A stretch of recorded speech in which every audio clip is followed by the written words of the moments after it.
Hello నమస్తే, welcome to reality check. Reality చెక్లో ఈరోజు మనతో పాటు జాయిన్ అవుతున్నారు జై భీమ్రావ్ భారత్ పార్టీ అధ్యక్షులు సీనియర్ అడ్వకేట్ జడ శ్రవణ్ కుమార్ గారు. ఆంధ్రప్రదేశ్లో తాజా రాజకీయ పరిణామాలపైన శ్రవణ్ గారితో మాట్లాడదాం. శ్రవణ్ గారు నమస్తే, వెల్కమ్ టు ఈహా. గుడ్ ఈవినింగ్ అండి. సార్, ఏంటి ఆంధ్రప్రదేశ్లో పొత్తులపైన ఒక క్లారిటీ కనపడుతోంది. ఒక కూటమి, ఎన్డీఏ కూటమి వర్సెస్ జగన్మోహన్ రెడ్డి, ఇంకా యూపీఏ కూటమి పైన ఇండియా కూటమి పైన స్పష్టత రావాల్సి ఉంది. మీ ఫస్ట్ రియాక్షన్ ఏంటి భారతీయ జనతా పార్టీ, తెలుగుదేశం, జనసేన కలిసి పనిచేయడం పైన? నరసింహరావు గారు, రాజకీయ పార్టీల్లో ఏ పార్టీ అయినా ఎవరితో అయినా కలిసి పనిచేయచ్చు. ఒక అలయన్స్ ఏ పార్టీతో ఏ పార్టీ అయినా కూడా రాజకీయంలో చేయటానికి కాన్స్టిట్యూషనల్ పరంగా బ్యారికేడ్ అయితే ఏమి లేదు, ప్లస్ మోరల్ గా కూడా చేయకపోవటానికి ఏం లేదు. రాజకీయాలు చేయాలి కాబట్టి ఏ పార్టీ ఎవరితోనైనా కలవచ్చు.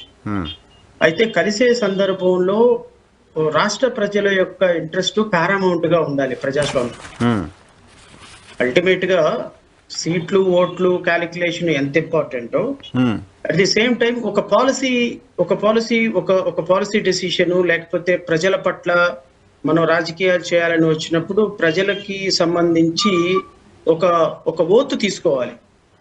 మనం ఎంత దిగజారుడికైనా దిగజారిపోయి ఎలాంటి రాజకీయాలైనా చేయాలి అంటే ప్రాబబ్లీ కాన్స్టిట్యూషన్ లో కానీ లేకపోతే లీగల్ గా కానీ బ్యారికేడ్ లేకపోవచ్చు. కానీ మనం పాలిటిక్స్ లో ఉన్నాము అంటే అర్థం ఏంటంటే ప్రజలకి ఒక సేవ చేయడానికి, ప్రజలకి ఒక మంచి పరిపాలన అందించడానికి ఉన్నామని అర్థం. సో పరిపాలన అందించే విషయంలో కొన్ని మోరల్స్, కొన్ని ఎథిక్స్ ఉంటాయి. ఆ ఎథిక్స్ కాదని రాజకీయ పార్టీలు పొత్తు పెట్టుకుంటున్నప్పుడే మీలాంటి వాళ్ళు, నాలాంటి వాళ్ళు దాన్ని ప్రశ్నించాల్సిన పరిస్థితి వస్తుంది. తెలుగుదేశం పార్టీ జనసేనతో కలిసి పోటీ చేయాలి అనుకోవటం, లేకపోతే భారతీయ జనతా పార్టీతో కలిసి పోటీ చేయాలనుకోవటం తప్ప నేనైతే అనుకోవటంలా. కానీ భారతీయ జనతా పార్టీతో కలిసి పోటీ చేసినప్పుడు మీరు ఈ రాష్ట్రానికి ఏం చేశారో చెప్పిన తర్వాత మరలా ఈ రోజు ప్రజల కోసం పొత్తు పెట్టుకోండి. 2014లో పవన్ కళ్యాణ్, తెలుగుదేశం యాజ్ వెల్ భారతీయ జనతా పార్టీ పొత్తులో ఉంది. 2014 సంవత్సరంలో ముఖ్యమంత్రిగా చంద్రబాబు నాయుడు గారు ఉన్నారు. 2014 సంవత్సరంలో పవన్ కళ్యాణ్ పోటీ చేయకపోయినా పవన్ కళ్యాణ్ గారి యొక్క ఇమేజ్ తోటి ఈ రాష్ట్రంలో తెలుగుదేశం పార్టీ, భారతీయ జనతా పార్టీ కొంత ఓట్లు, పర్సంటేజ్ ఆఫ్ ఓట్స్ కొంత గెయిన్ అయిన మాట వాస్తవం.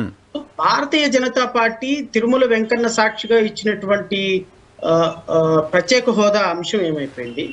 భారతీయ జనతా పార్టీ అమరావతికి నీళ్లు మట్టి ఇచ్చినటువంటి ప్రధానమంత్రి మోడీ గారి చేతుల మీదుగా ప్రారంభోత్సవం చేసిన అమరావతి ఏమైపోయింది? భారతీయ జనతా పార్టీ ఈ రాష్ట్రానికి ప్రత్యేక హోదా కావచ్చు, పోలవరం నిధులు కావచ్చు, లేకపోతే వెనుకబడిన జిల్లాలకి నిధులు కావచ్చు, లేకపోతే రైల్వే జోన్ కావచ్చు, ఇట్లా కొన్ని వందల అంశాలలో ఆంధ్రప్రదేశ్ రాష్ట్ర ప్రజలకి మీకు అధికారం ఇచ్చినప్పుడు ఈ రాష్ట్రానికి దుర్మార్గంగా ఈ రాష్ట్రాన్ని నాశనం చేసి, ఈ రాష్ట్రాన్ని ఇగ్నోర్ చేసి, ఈ రాష్ట్రానికి కనీసం హక్కుగా రావాల్సినటువంటి బడ్జెట్ లో కేటాయింపులు జరగకుండా తూతు మంత్రంగా వందే మాత్రమే 2 రైల్స్ మొకాన పడేసి మీ 2014 నుంచి 2023 వరకు బడ్జెట్ ప్లాన్ తీసుకోండి. ఈ రాష్ట్రానికి తప్ప మిగతా అన్ని రాష్ట్రాలకి, సిక్కిం రాష్ట్రానికి కూడా చాలా చాలా మంచి నిధులు ఇచ్చారు. ఈ రాష్ట్రానికి తప్ప. అవునా? అబ్సల్యూట్లీ. ఈ రాష్ట్రానికి తప్ప ఈవెన్ సిక్కిం రాష్ట్రానికి మీరు 2014 నుంచి బడ్జెట్ అలొకేషన్ తీసుకోండి నరసింహరావు గారు. ఏ రాష్ట్రంలో కూడా ఆంధ్రప్రదేశ్ రాష్ట్రానికి రైల్వే విషయంలో తప్ప ఏ సందర్భంలోనూ కూడా ఈ రాష్ట్రానికి న్యాయం చేయలే భారతీయ జనతా పార్టీ. మీరు స్టాటిస్టికల్ రిపోర్ట్స్ చెప్పమంటే నేను ఒక 1 అవర్ అదే స్టాటిస్టికల్ రిపోర్ట్స్ చెప్తా. ఇలాంటి పార్టీ అధికారంలోకి వచ్చిన తర్వాత మీరు కాంబినేషన్ లో ఉన్నటువంటి పార్టీ ఈ రాష్ట్రానికి ఏమీ చేయకుండా ఈ రోజు తగుదనమ్మా అని భారతీయ జనతా పార్టీ తోటి పొత్తులో వెంపర్లాడుతున్నారు అంటే తెలుగుదేశం పార్టీ ప్రజల కోసం పనిచేస్తుందా, తెలుగుదేశం పార్టీ ఇంటర్నల్ ఎజెండాతో పనిచేస్తుందా అని సామాన్యులు అడిగే ప్రశ్నకి ఎందుకు వెళ్ళుంటారు సార్ పొత్తుకి? మీకేమనిపిస్తోంది? What is your observation? Narasimharao garu, నేను అబ్జర్వ్ చేసింది కరెక్టో రైటో నాకైతే తెలియదు. ఎందుకంటే రాష్ట్ర ప్రజలు దాని మీద ఒక క్లారిటీతో ఉన్నారని నేనైతే అనుకుంటున్నాను. ఎందుకంటే మాలాంటి వాళ్ళం మేము సెమీ పొలిటీషియన్స్.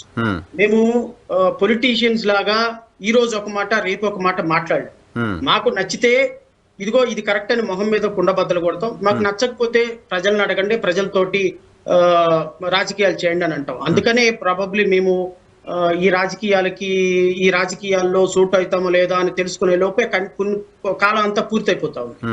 నేనేమంటాను అంటే, నేను నా పర్సనల్ పర్సెప్షన్ అయితే చంద్రబాబు నాయుడు గారు అరెస్టు జరిగినప్పుడు ఆ అరెస్టుని అత్యంత తీవ్రంగా ఖండించినటువంటి వ్యక్తుల్లో రాష్ట్రంలో నేను ఒకడు ఫస్ట్. 100%. అవును అవును.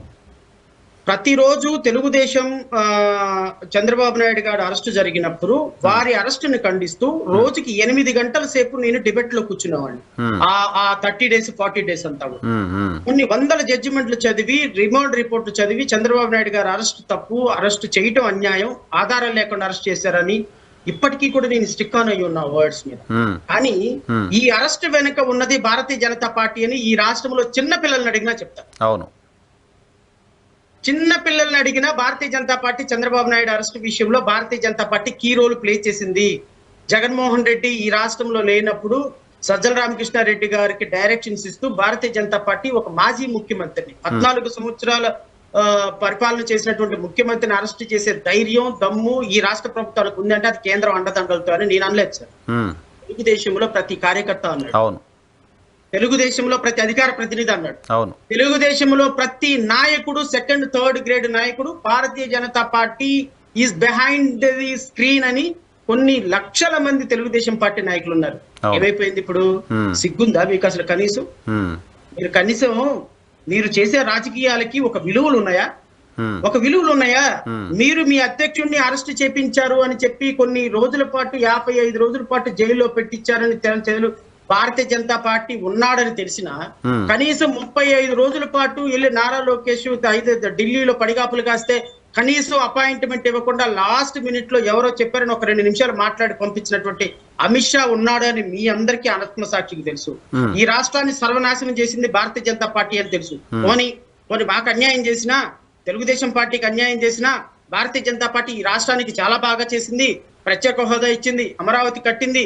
సో ప్రజల కోసం పొత్తు తప్పటం లేదని చెప్పుకోవడానికి భారతీయ జనతా పార్టీ ఈ రాష్ట్రానికి చేసింది కూడా ఏం లేదు సార్. అంటే భారతీయ జనతా పార్టీలోకి ఈ రోజు తెలుగుదేశం పార్టీ వెళ్ళాలి అనుకోవటం వెనక పూర్తిగా తెలుగుదేశం పర్సనల్ ఎజెండా ఉంది. ఏంటది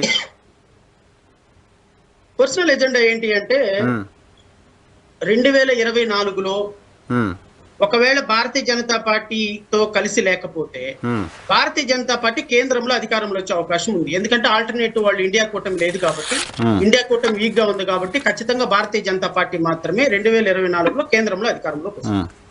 సో కేంద్రంలో అధికారంలోకి వచ్చినప్పుడు ఈ రోజు జగన్మోహన్ రెడ్డి గారు మళ్ళా ముఖ్యమంత్రి అయితే ఈ రాష్ట్రానికి జగన్మోహన్ రెడ్డి గారు పెట్టినటువంటి కేసులన్నీ కూడా చంద్రబాబు నాయుడు గారి కేసుల్లో జగన్మోహన్ రెడ్డి గారి కేసు పెట్టిన కేసులన్నీ కూడా గవర్నర్ పర్మిషన్ చాలా కీలకం కాబోతుంది. 17A చాలా కీలకం కాబోతుంది. 17A కింద పర్మిషన్ రావాలి, ప్రాసిక్యూషన్ పర్మిషన్ కావాలి అంటే ఈ రోజున భారతీయ జనతా పార్టీ క్లచెస్ లో పనిచేసే గవర్నర్ వ్యవస్థ, కేంద్ర ప్రభుత్వం అండదండలు చాలా అవసరం. ఈవెన్ చంద్రబాబు నాయుడు గారు ప్రతిపక్ష నాయకుడుగా ఉన్నా, నారా లోకేష్ ప్రతిపక్ష నాయకుడుగా ఉన్నా, వాళ్ళు 40-50 సీట్లతోటి అధికారం కోల్పోయినా, లేకపోతే జగన్మోహన్ రెడ్డి ముఖ్యమంత్రి అయినా, కేంద్ర ప్రభుత్వంలో భారతీయ జనతా పార్టీ ఉన్న కారణంగా వీళ్ళ మిత్రపక్షం మీద రేపొద్దున ప్రాసిక్యూషన్ పర్మిషన్ ఇచ్చే అవకాశం లేదు. అంటే ఫర్దర్ గా అరెస్టుల నుంచి తప్పించుకోవడం కోసం వెళ్ళిన అలయన్స్ గా చూడాలా? అంతకు మించి ఇంకా నేను ఇంకా వేరే ఇంటర్ప్రిటేషన్. ఓటింగ్ కూడా లేదు నిజంగానే మీరు అన్నట్టు 1% ఓటింగ్ కూడా లేని పార్టీ కోసం 0.6% ఓటింగ్ ఉంది భారతీయ జనతా పార్టీ. ఈ రాష్ట్రానికి ఏమైనా అద్భుతంగా పనిచేశారంటే అద్భుతంగా పనిచేసిన చరిత్ర కూడా లేదు. ఇందిరమ్మ కాంగ్రెస్ లాగా గత సంవత్సరాల్లో పేద ప్రజలకి, ఎస్సీలకి, ఎస్టీలకి అద్భుతమైన పని చేసింది. వీళ్ళకి ఒక లెగసీ ఉంది, వీళ్ళకి ఒక హిస్టరీ ఉంది అంటామా? అది లేదు. సో వీళ్ళకి ఏమైనా అద్భుతమైన ఓటు శాతం ఉందా? అది లేదు. పోనీ వీళ్ళు ఏమన్నా రేపొద్దున మనకేమన్నా గెలిస్తే ఆంధ్రప్రదేశ్ రాష్ట్రానికి గత 2014 నుంచి అద్భుతంగా చేశారు? అది లేదు. మరి ఎందుకు పడికాపులు కాస్తుంది తెలుగుదేశం పార్టీ అంటే రేపొద్దున జగన్మోహన్ రెడ్డి అధికారంలోకి వచ్చిన చంద్రబాబు నాయుడు గారు, నారా లోకేష్ మీద కేసుల్ని అవాయిడ్ చేసుకోవటం కోసం బీజేపీని ప్రసన్నం చేసుకోవాలనేది ఒక personal agenda. Number 2 very important. ఒకవేళ తెలుగుదేశం పార్టీ అధికారంలోకి వస్తే జగన్మోహన్ రెడ్డి మంత్రుల మీద, ఎమ్మెల్యేల మీద, IAS IPSల మీద 17A ప్రాసిక్యూషన్ లాంచ్ చేయాలి అంటే కేంద్ర ప్రభుత్వంలో గవర్నర్ వ్యవస్థకి పరిమితి ప్రతి దాంట్లో అవసరం. ఓకే ఓకే బికాస్ 2019 తర్వాత జరిగిన రిజిమ్ లో 2017 లో వచ్చినటువంటి 18 లో వచ్చినటువంటి amendment doesn't play any role. So ఏ ఇష్యూ అయినా 2019 తర్వాత పడింది కాబట్టి 2018 తర్వాత ప్రతి అంశానికి ప్రాసిక్యూషన్ పర్మిషన్ గవర్నర్ దగ్గర నుంచి అవసరం కాబట్టి రేపు ఈవెన్ ఎఫ్ఐఆర్ కట్టాలన్నా గవర్నర్ పర్మిషన్ చాలా ఇంపార్టెంట్.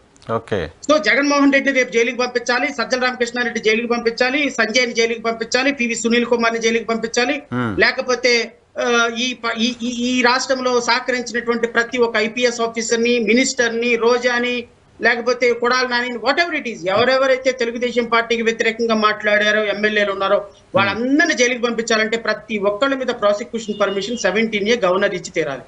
గవర్నర్ వ్యవస్థ కేంద్ర ప్రభుత్వం ఏం చెబితే అది చేస్తుంది కాబట్టి ఈవెన్ రేపొద్దున వీళ్ళు ముఖ్యమంత్రి అయినా జగన్మోహన్ రెడ్డి మీద రివెంజ్ పాలిటిక్స్ చేయాలి అంటే ఖచ్చితంగా భారతీయ జనతా పార్టీతో కలిసి ఉండాలి. సో నాకున్న అవగాహన ప్రకారం వీళ్ళు ప్రతిపక్షంలో ఉన్నా పాలక పక్షంలో ఉన్నా కేసెస్ చుట్టూ రివెంజ్ పాలిటిక్స్ చుట్టూ తిరుగుతున్న ఈ రాష్ట్రంలో భారతీయ జనతా పార్టీతో కలిసి ఉంటే మన కార్యాలన్నీ సక్రమంగా అవుతాయని తప్ప వాళ్ళు ఏదో నిధులు ఇస్తారని కాదు, వాళ్ళు ఏదో అప్పులు ఇస్తారని కాదు, వాళ్ళు ఈ రాష్ట్రానికి పెద్ద ఎరగబడి ఈ రాష్ట్రాన్ని డెవలప్ చేస్తారని కాదు. ఆంధ్రప్రదేశ్ రాష్ట్ర ప్రజల ప్రయోజనాలు అనే అసలు ఆ ఓడే లేదు. ఇంకా రాష్ట్ర ప్రజల ప్రయోజనాలు ఎక్కడున్నాయి చెప్పమంటున్నా. 2014 నుంచి రాష్ట్ర ప్రజల ప్రయోజనాలు ఏ సందర్భంలో కాపాడారు? 2018లో మీరు బయటకు రావడానికి కారణం ఏంటి? 2018 నుంచి భారతీయ జనతా పార్టీ కొత్తగా భారతీయ జనతా పార్టీ యొక్క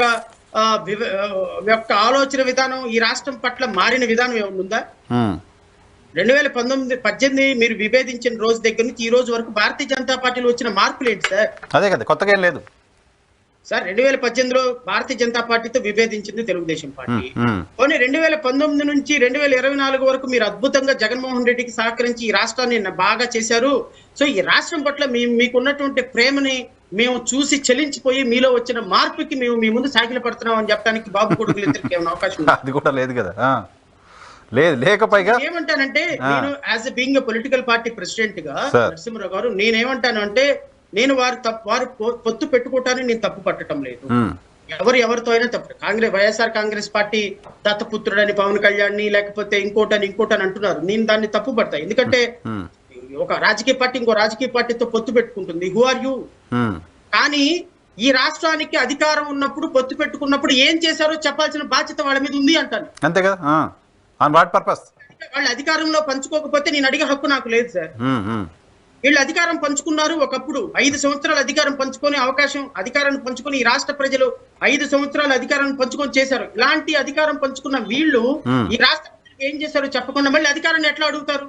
భారతీయ జనతా పార్టీ ఈ రాష్ట్రానికి చేసిన మోసాన్ని ప్రజలకు ఎలా మభ్యపుచ్చుతారు? అంటే మీ పర్సనల్ ఎజెండాలతోటి భారతీయ జనతా పార్టీ ఉంటే చాలు, మీ పొలిటికల్ ఎజెండా తోటి భారతీయ జనతా పార్టీ ఉంటే చాలు. ఈ రాష్ట్రానికి ఏం చేశారో అవసరం లేదు, దళిత బిడ్డల సంస్కృతి అవసరం లేదు, రాజ్యాంగాన్ని ఏమారుస్తామన్న అవకాశం లేదు. ఈ రాష్ట్రంలో సెక్యులర్ కంట్రీలకి మద్దతుతో పార్టీగా పనిచేస్తున్న భారతీయ జనతా పార్టీ వల్ల ఎస్సీలకి, ఎస్టీలకి, క్రిస్టియన్లకి, ముస్లింలకి రేపొద్దున అన్యాయం జరగబోతుంది. రేపొద్దున వీళ్ళ సంస్కృతి, వీళ్ళ భవిష్యత్తు తరాలకు మనం ఏం చేయబోతున్నాం, భారతీయ జనతా పార్టీ ఎలా వీళ్ళని వివక్ష చూపించబోతుంది అనేది అవసరం లేదు. Political power ultimately you want your personal agenda to be uphold. So therefore అసలు అనైతికమైన చర్య, అప్రజాస్వామిక చర్య తెలుగుదేశం పార్టీ, జనసేన ఈ రాష్ట్ర ప్రజల 5.5 కోట్ల మంది ఆంధ్రుల యొక్క ఆత్మగౌరవాన్ని ఢిల్లీ వీధుల ముందు తాకట్టు పెట్టేటువంటి చర్య అని మాత్రం నేను అభిప్రాయపడుతున్నాను. బీజేపీ ఎందుకు వచ్చి ఉంటుంది సార్? బీజేపీ జగన్మోహన్ రెడ్డి గారితో చాలా బాగుంది, చాలా కార్డియల్ రిలేషన్ లో ఉన్నారు. చంద్రబాబు నాయుడు గారి అరెస్ట్ కూడా రాష్ట్ర కేంద్ర ప్రభుత్వాలు సహకరించుకున్నాయని చెప్తున్న క్రమంలో సడన్ గా మళ్ళీ బీజేపీ ఎందుకు తెలుగుదేశం పార్టీతో వెళ్ళడానికి ముందుకు వచ్చింది అనుకుంటున్నారు? సార్ నాకు తెలిసి భారతీయ జనతా పార్టీ పొలిటికల్ గా చాలా మెచ్యూరిటీ ఉన్నటువంటి పార్టీ. కాంగ్రెస్ పార్టీ లాగా ఎమోషన్స్కి వెళ్ళే పార్టీ కాదు. లేకపోతే తెలంగాణ ఇచ్చి అక్కడ చచ్చిపోయింది, ఇక్కడ చచ్చిపోయింది. రేవంత్ రెడ్డి పుణ్యమా అని బతికింది కానీ, లేకపోతే ఒక పొలిటికల్ డెసిషన్ తీసుకున్న తర్వాత ఒక రాష్ట్రంలో అంతరించిపోద్ది ఆ పార్టీ ఎక్కడైనా. అలాంటి సూసైడల్ డెసిషన్ తీసుకోవడంలో కాంగ్రెస్ పార్టీకి మించిన పార్టీ లేదు. అంటే భారతీయ జనతా పార్టీ ఒక పొలిటికల్ గా ఒక మెచ్యూరిటీ ఉన్నటువంటి పార్టీ. వాళ్ళకి 100 వాళ్ళకి 1,00,000 మంది చచ్చిపోయినా అక్కడ వాళ్ళ ఎజెండా వాళ్ళ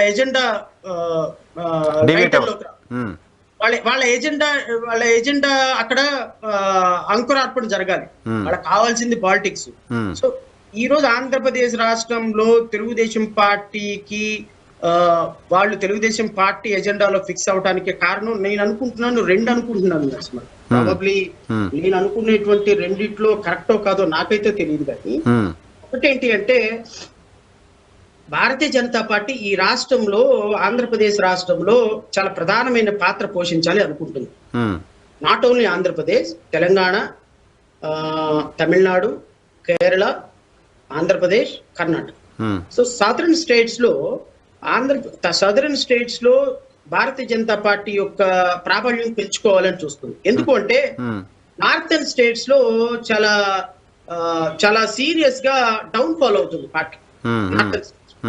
సదరన్ స్టేట్స్ లో ఈ పార్టీ యొక్క ఇమేజ్ పెంచాలని చూస్తున్నప్పుడు తెలంగాణలో సంహవ్ 2nd ప్లేస్ లోను 3rd ప్లేస్ లోను ఉన్నారు, కర్ణాటకలో 2nd ప్లేస్ లో ఉన్నారు, అండ్ తమిళనాడులో కూడా somehow they are playing major role.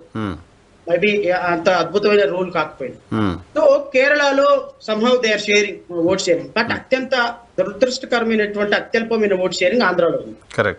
ఆంధ్రాలో వీళ్ళకి 0.6% ఓటింగ్ ఉన్నప్పుడు ఆంధ్రాలో వీళ్ళు ఇక్కడ ఒక ప్లేస్ లోకి రావాలి అంటే వీళ్ళకి మేజర్ హడ్డీలు 2 ప్రాంతీయ పార్టీలు Telugu Desam, Janasena 40%, 45% Telugu Desam and YSRCP, sorry not Janasena, Telugu Desam and YSRCP major vote sharing తోటి చాలా బలంగా ఉంది.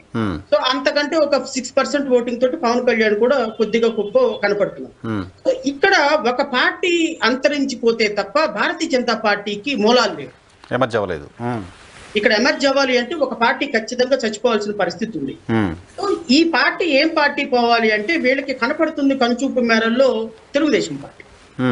ఎందుకంటే Jaganmohan Reddy is young man, so 50 years, ఇంకో 10-15 years యాక్టివ్ గా పాలిటిక్స్ లో ఉంటాడు. సో ఇప్పుడు వయసు రీత్యా కావచ్చు, లేకపోతే పొలిటికల్ స్ట్రీమ్ లైన్స్ రీత్యా కావచ్చు, తెలుగుదేశం పార్టీ చాలా వీక్ అయింది ఒక సందర్భంలో. సో తెలుగుదేశం పార్టీ స్థానంలో భారతీయ జనతా పార్టీ రిప్లేస్ అవ్వాలి అనేటువంటి ఒక చాలా సీరియస్ ప్లాన్ వాళ్ళకు ఉంది. ఈ సీరియస్ ప్లాన్ ఇంప్లిమెంట్ చేసే భాగంగా 2 అంశాలు. ఒకటి, మన పురాణాల్లో చూస్తుంటాం కదా, మన పాండవుల దగ్గరికి కౌరవుల దగ్గరికి శకుని కౌరవుల దగ్గరికి వెళ్ళి వాళ్ళ దగ్గరే ఉండి వాళ్ళ సామ్రాజ్యాన్ని ఎలా అయితే అంతరింపు చేస్తాడు శకుని, తెలుగుదేశం పార్టీతో అలయన్స్ లో ఉండి తెలుగుదేశం పార్టీని అంతరింపజేయాలి అనేది భారతీయ జనతా పార్టీ కుట్ర. Okay okay okay so to kill the party join అయిపోయింది అంతే కదా. ఇప్పుడు శత్రువు దూరంగా ఉండటం కంటే శత్రువు మనతోనే ఉన్నాడు అనుకోండి, చంపేయటం ఈజీ కదా. చూడండి, మీరు సర్వేలన్నీ చూడండి, కొద్ది గొప్ప ఎడ్జ్ ఉన్నది జనసేన, పవన్ కళ్యాణ్, తెలుగుదేశంకి ఎడ్జ్ ఉన్నది. భారతీయ జనతా పార్టీ కలిసేటప్పటికి కొద్ది గొప్ప ఎస్సీ ఎస్టీలు, క్రిస్టియన్లు, ముస్లిం అందరూ వైఎస్ఆర్ కాంగ్రెస్ పార్టీకి నెగిటివ్ మారిపోతారు. పొత్తు తర్వాత నెగిటివ్ ఇది వస్తుంది బాగా వైసీపీ ఎడ్జ్. సో ఇప్పుడు రేపొద్దున తెలుగుదేశం పార్టీ ఒక 40-50 సీట్లు ఇండివిడ్యువల్ గా సంపాదించి వాళ్ళకి ఒక 10 సీట్లు 20 సీట్లు మద్దతు తక్కువ అయినప్పుడు, అది జనసేన నుంచి కానీ భారతీయ జనతా పార్టీ నుంచి కానీ కావాల్సిన అవసరం వచ్చినప్పుడు ఇవి 2 మద్దతు ఇవ్వకుండా చీఫ్ మినిస్టర్ మేము అయితేనే ఇస్తాం మద్దతు అని ఆ పార్టీని చంపేయటానికి కూడా వాళ్ళు పాములు కదుపుతున్న పరిస్థితి. ఇవన్నీ తెలుగుదేశం పార్టీకి తెలియదా అనుకుంటే అన్ని తెలుసు. అని అన్ని తెలిసినప్పటికీ కూడా 45 సంవత్సరాల సుదీర్ఘ రాజకీయ అనుభవం ఉన్న చంద్రబాబు నాయుడు గారు సూసైడల్ గా do or die, beg or steal decision తీసుకోవాల్సిన అనివార్యమైన పరిస్థితుల్లో భారతీయ జనతా పార్టీని పొత్తులోకి ఆహ్వానించారు. నేను అనుకోవటం 2024లో ఒకవేళ కొట్టాబట్టి మెజారిటీతో తెలుగుదేశం పార్టీ అధికారం సాధించిన ఎక్కువ కాలం అధికారం ఉంటుందని నేనైతే అనుకోవటంలా, ఖచ్చితంగా ఆంధ్రప్రదేశ్ రాష్ట్రంలో తెలుగుదేశం స్థానాన్ని భారతీయ జనతా పార్టీ, ఇంకోటి కూడా ఇన్ బిట్వీన్ పవన్ కళ్యాణ్ అనేటువంటి ఒక పొలిటికల్ ప్రెసిడెంట్, ఒక పార్టీ ప్రెసిడెంట్ ఖచ్చితంగా తెలుగుదేశం ఒకనాటికి జనసేనని భారతీయ జనతా పార్టీలో విలీనం చేయటం అనివార్యం. విలీనం చేసి భారతీయ జనతా పార్టీకి ఈ స్టేట్ లో అపోజిషన్ పాత్ర లేకపోతే వాట్ ఎవర్ ఇట్ ఈస్, అది ఏ పాత్ర పోషిస్తే ఆ పాత్ర, ఇక్కడ మూలాలు సమకూర్చుకోవడానికి పవన్ కళ్యాణ్ గారు is a key man.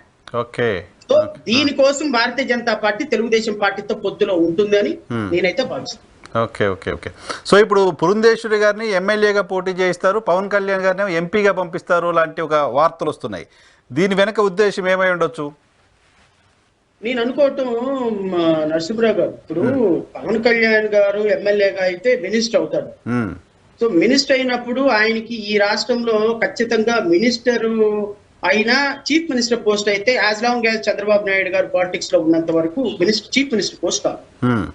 So chief minister post రానప్పుడు పవన్ కళ్యాణ్ కూడా ఒక పవర్ జనరేటర్ అయినప్పుడు పవన్ కళ్యాణ్ గారు చంద్రబాబు నాయుడు దగ్గర చీఫ్ మినిస్టర్ అయిన చంద్రబాబు నాయుడు గారి దగ్గర మినిస్టర్ గా ఉండి ఆ క్యాబినెట్ లో 15-20 మందితోనో 22 మందితోనో కలిసి పవర్ షేరింగ్ చేసుకునేటువంటి స్థానాల్లో జన సైనికులు ఊహించుకోవటం కష్టం. డిప్యూటీ సీఎం అంటున్నారుగా, డిప్యూటీ కూడా వద్దా? ప్రాబబ్లీ డిప్యూటీ సీఎం అయినప్పటికీ కూడా డిప్యూటీ సీఎం ఏముందండి, 5,000కి ఇంకొక 1,000-6,000 అంతేలేనా, మీకు తెలియదు ఏముంది డిప్యూటీ సీఎం పోస్ట్ వాల్యూ ఏంటింది. సో డిప్యూటీ సీఎం అయినప్పటికీ కూడా ఆయనకి పవర్ షేరింగ్ ఉంటుందా లేదా అనేది నాకు తెలియదు. ఎందుకంటే ఇప్పుడు చంద్రబాబు నాయుడు గారు పవన్ కళ్యాణ్ ఇంటికి వెళ్ళి బొకే ఇచ్చి ఆయన కిందకు వస్తే రిసీవ్ చేసుకుంటున్నారు. ఒక్కసారి ముఖ్యమంత్రి అయిన మరుక్షణం చంద్రబాబు నాయుడు గారి యాటిట్యూడ్ డిఫరెంట్ గా ఉంటుంది. పవన్ కళ్యాణ్ గారు వస్తున్నారు అంటే ఇప్పుడు కుదరదు, తర్వాత రమ్మని చెప్పండి అంటాడు. ఇది ఎక్స్పీరియన్స్ ఉంది పవన్ కళ్యాణ్ గారికి కూడా. తెలుగుదేశం పార్టీ నాయకులు చాలా మందికి ఎక్స్పీరియన్స్ ఉంది. అది 2014 నుంచి 2000 అతను విభేదించిన తర్వాత ఎక్స్పీరియన్స్ ఏందో తెలుసా. ఒక పర్టికులర్ సందర్భంలో భారతీయ జనతా పార్టీ నాకు అపాయింట్మెంట్ కూడా ఇవ్వటం లేదని పెద్దగా ఏడ్చినటువంటి వ్యక్తి పవన్ కళ్యాణ్ గారు. అవును, ఆయన ఇంటికి వెళ్ళి ఆయన్ని తీసుకొచ్చి పవన్ కళ్యాణ్ గారిని తీసుకొచ్చి తెలుగుదేశం పార్టీలో కూర్చోబెట్టిన తర్వాత ఆయనకు అపాయింట్మెంట్ ఇవ్వని చంద్రబాబు నాయుడు గారు. ఇవన్నీ ఎక్స్పీరియన్స్లు ఉన్నాయి. బట్ ఎక్స్పీరియన్స్లు ఉన్న ప్రజలు షార్ట్ టర్మ్ మెమరీ ఉంటుంది కదా ప్రజలకి కూడా. వాళ్ళు ఈ కాంబినేషన్ లో ఇప్పుడున్న కాంబినేషన్ లో వాళ్ళు ఏమి పెద్దగా సీరియస్ గా తీసుకోవటంలా.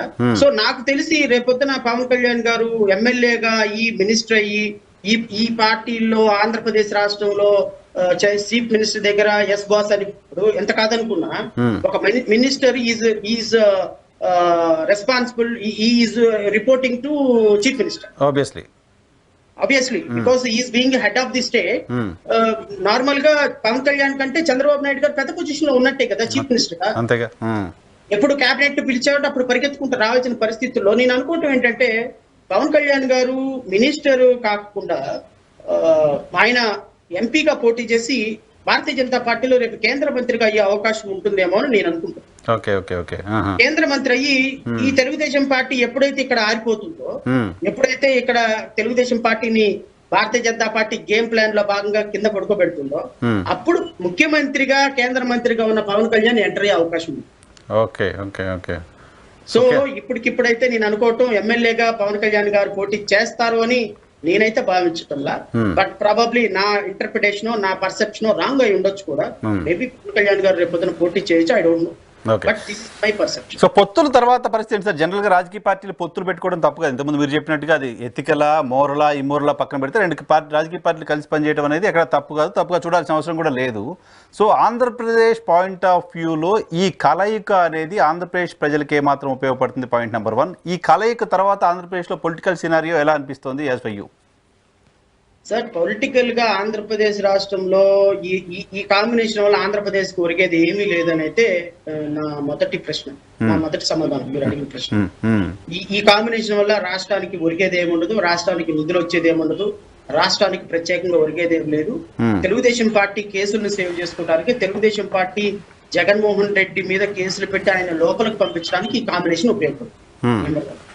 నెంబర్ 2, మీరు అన్నట్టు ఈ కాంబినేషన్ వల్ల రాజకీయ సినారియో ఏం మారుతుంది అని మీరు అడిగిన ప్రశ్నకి నేను అనుకోవటం ఏంటంటే వీళ్ళందరూ తెలుగుదేశం పార్టీ, జనసేన, భారతీయ జనతా పార్టీ ఏమనుకుంటున్నారంటే మేము కలిసాం కాబట్టి ప్రజలందరూ ఆటోమేటిక్ గా మాకు ఓటేసేస్తారు, వాళ్ళంతా గుడ్డి జనం, వాళ్ళంతా పిచ్చి జనం, ఇక్కడ భారతీయ జనతా పార్టీ పవన్ కళ్యాణ్ కలవగానే ఆహా ఓహో అని అద్భుతంగా మాకు ఓట్లేసేస్తారని ఒక పిచ్చి భ్రమలో ఉన్నారు. అంటే ఆంధ్రప్రదేశ్ రాష్ట్ర ప్రజలు గొర్రెలు, ఆంధ్రప్రదేశ్ రాష్ట్ర ప్రజలు మేము ఏ నిర్ణయం తీసుకుంటే దానికి తలొగ్గి ఉంటారు.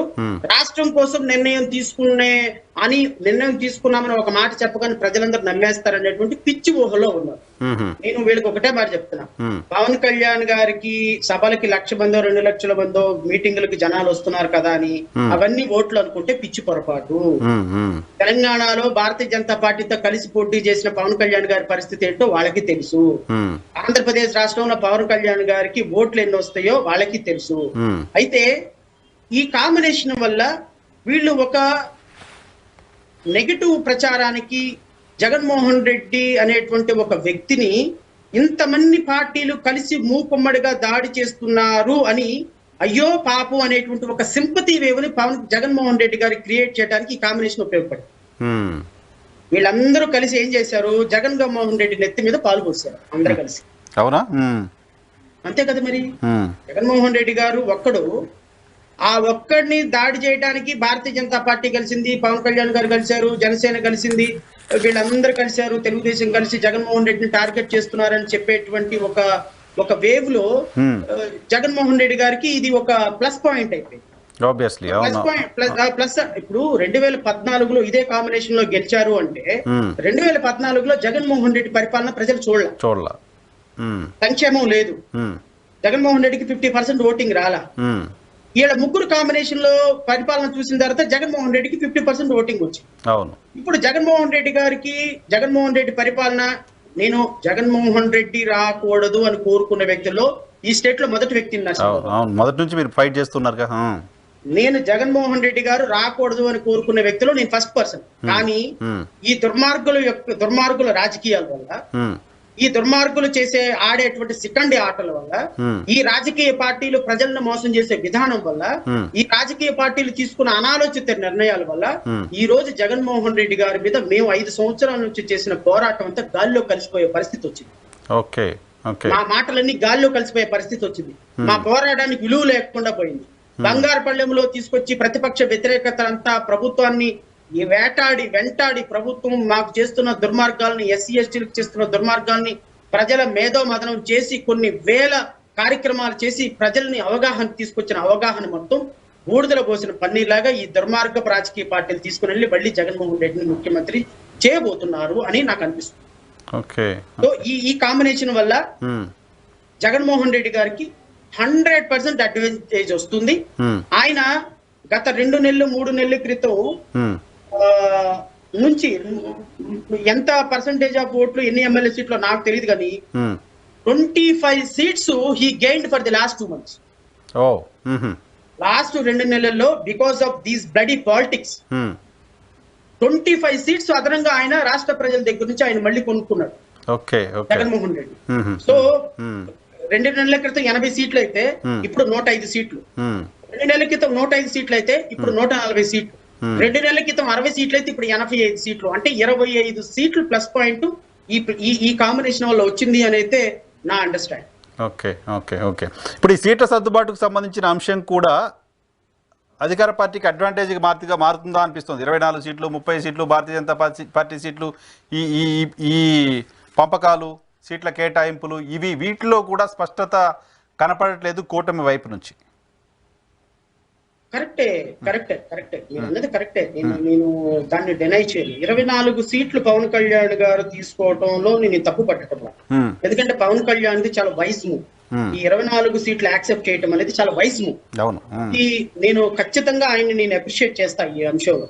ఎందుకంటే పవన్ కళ్యాణ్ గారు ఆయన స్థాయి, ఆయన ఓట్ శాతం, ఆయన ఉన్న ప్రజల్లో ఉన్న పలుకుబడి ఎంతవరకు తెలుసుకొని దానికి కన్ఫైన్ అయ్యి ఓట్లు తీసుకోవటం వల్ల ఆయనకు ఒక ప్రాతినిధ్యం వహిస్తుంది రేపు పొద్దున అసెంబ్లీ. ఈ 25 సీట్లో కనీసం 10 సీట్లు 15 సీట్లు గెలిచినా పార్టీ బతుకుద్ది. అసెంబ్లీలోకి వెళ్ళిన తర్వాత పార్టీ రికార్డ్స్ లోకి వెళ్ళిపోతుంది. అంతేగాని మీరు అభిమానులు సీఎం మరిచినంత మాత్రాన రికార్డ్స్ లోకి వెళ్ళదు కదా నరసింహ. సో పార్టీని బతికించుకోవడానికి ఆయన తీసుకున్నటువంటి నిర్ణయాన్ని నేను పూర్తిగా స్వాగతిస్తున్నాను. అయితే వీళ్ళు తీసుకున్నారు కానీ నిర్ణయం వీళ్ళ అతి తెలివితేటల వల్ల, వీళ్ళ యొక్క ఓవర్ కాన్ఫిడెన్స్ వల్ల ఇప్పుడు తెలుగుదేశం, ఇప్పుడు మీరు ఒక ప్రశ్న అడిగారు నన్ను, పవన్ కళ్యాణ్ గారు ఎక్కడి నుంచి పోటీ చేస్తారు. నాకు తెలిసి సీనియర్ జర్నలిస్టు ఢిల్లీలో చీమ చిట్టుకుమన్న నరసింహరావు గారికి మొదటిసారి తెలిసిపోద్ది. రాష్ట్రంలో వైసీపీ వార్ రూమ్ లో ఏం జరిగింది, తెలుగుదేశం వార్ రూమ్ లో ఏం జరిగిందో కూడా తెలుసుకోగలిగినటువంటి most intelligent senior journalist Narasimharao గారికి పవన్ కళ్యాణ్ ఎంపీగా పోటీ చేస్తాడు, ఎమ్మెల్యేగా పోటీ చేస్తాడు తెలియకపోతే మాలాంటి నిర్భయకులకి, మాలాంటి అబాయకులకి, సామాన్యమైన ఓటర్కి ఎట్లా తెలుస్తుంది సార్? అసలు నాకు పవన్ కళ్యాణ్ గారికి కూడా తెలుసా లేదని డౌట్. వాళ్ళకి కూడా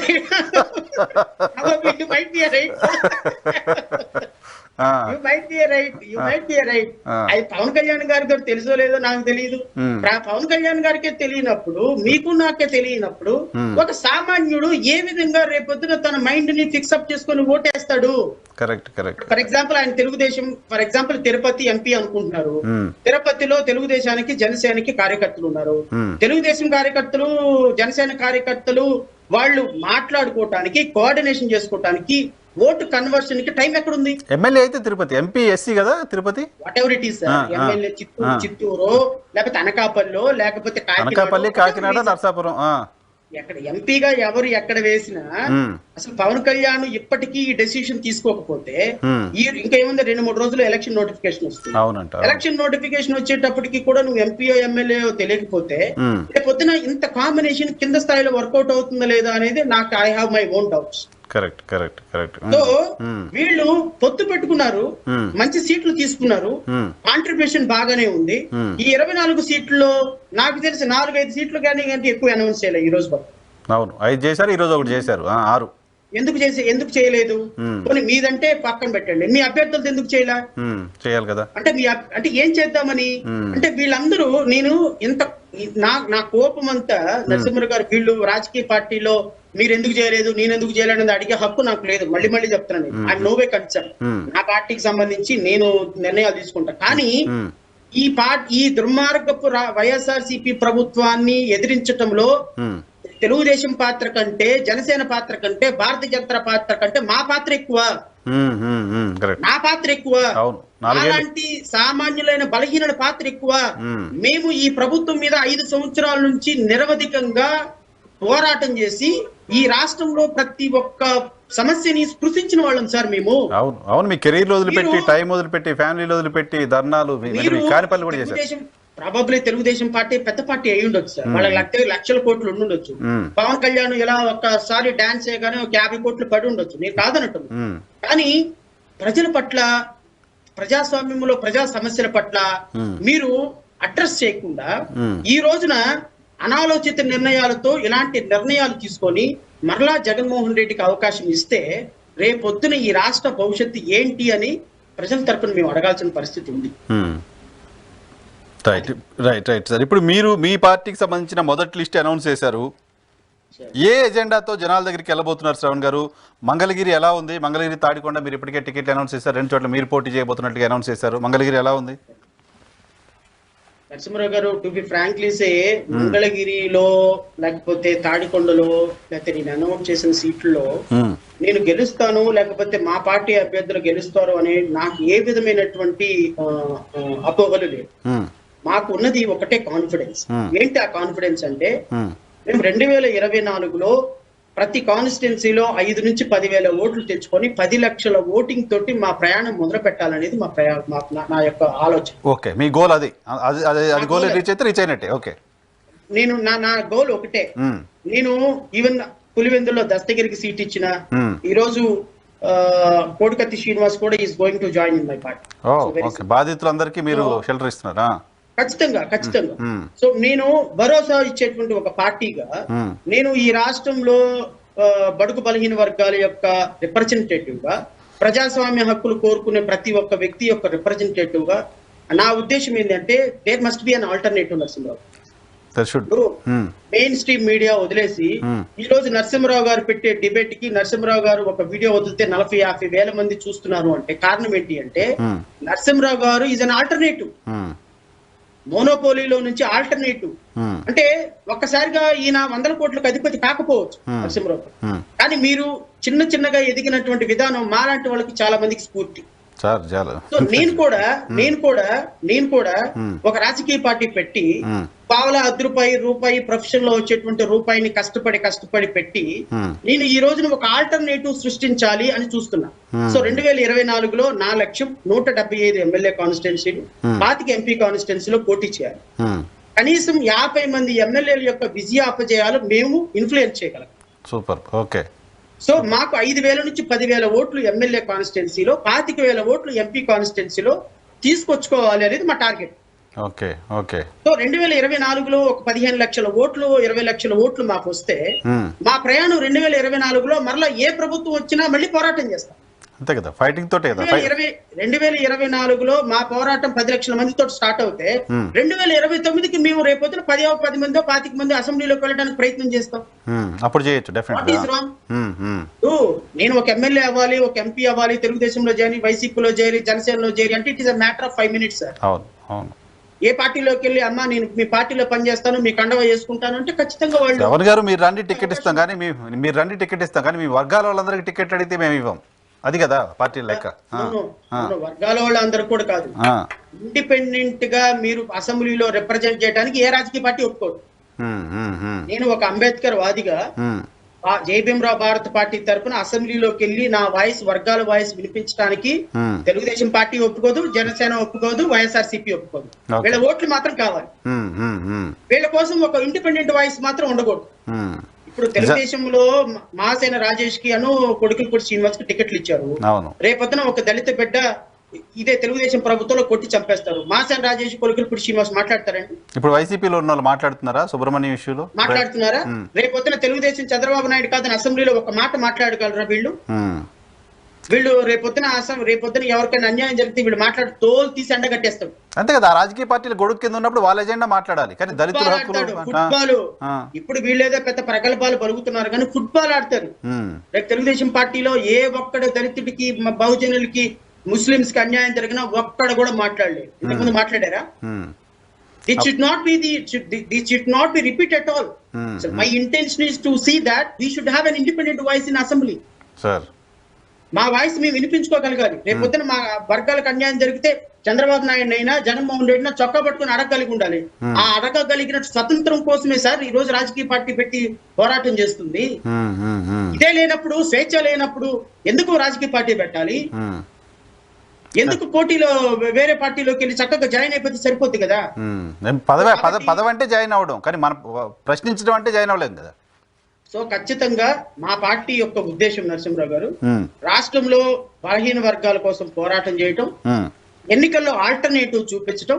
2024 కాతే 29 కాతే 34, వాట్ ఈస్ దేర్ 34 వరకైనా పోరాటం చేస్తాం తప్ప మేము ఏ రాజకీయ పార్టీలో వాళ్ళ అడుగులకు మడుగులు వచ్చే ప్రసక్తి లేదు. We are an independent party. We have our own setup, we have our own ideology.